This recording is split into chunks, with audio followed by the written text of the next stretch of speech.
Creepy Morse, story number 16.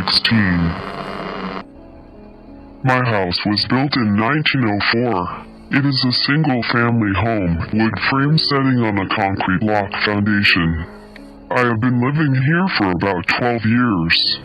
Of all the weird things that my siblings and me have seen or heard in this house, this one event is my favorite. This happened to my brother.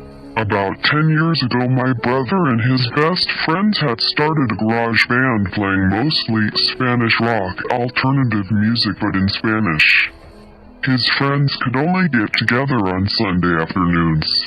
They would practice into the early evening and they would usually call it quits by 8 p.m. This was the time I usually showed up and went to bed, cause I worked the graveyard shift. This happened in late fall, so the days were getting shorter. They had just finished a long session when the decision to head to someone else's house came about.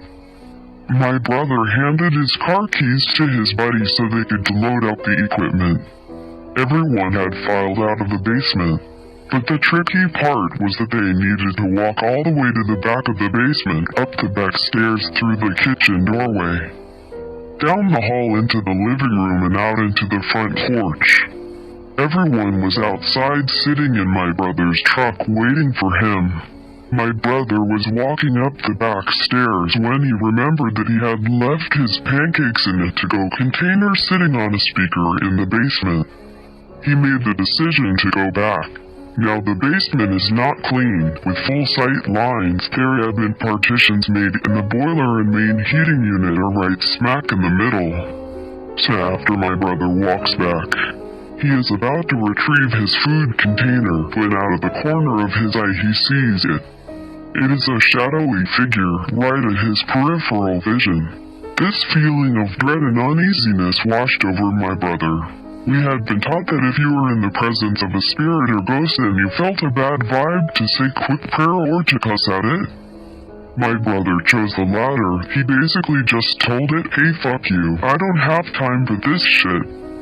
My brother started to walk to the back of the basement and briskly up the stairs, closing doors and turning off lights as he was walking out. The last light switches on the opposite side of the front door. Luckily, the door was open and the light from the street lamp was flooding the living room with its amber light. My brother said he felt something at his back, but at no point did he turn around. As he flicked the last switch, the living room went dark, as did the rest of the house. As he stepped out, he pulled on the door, closing it behind them. Still holding his food container in one hand, he jogged down a few porch steps. He walked towards the front gate. Our house resides far from the main street, essentially having a large front yard but no rear garage. As he closed the gap between himself and his friend laden truck, he kind of smiled and thought things over in his head, mad at himself for spooking out when there was no reason.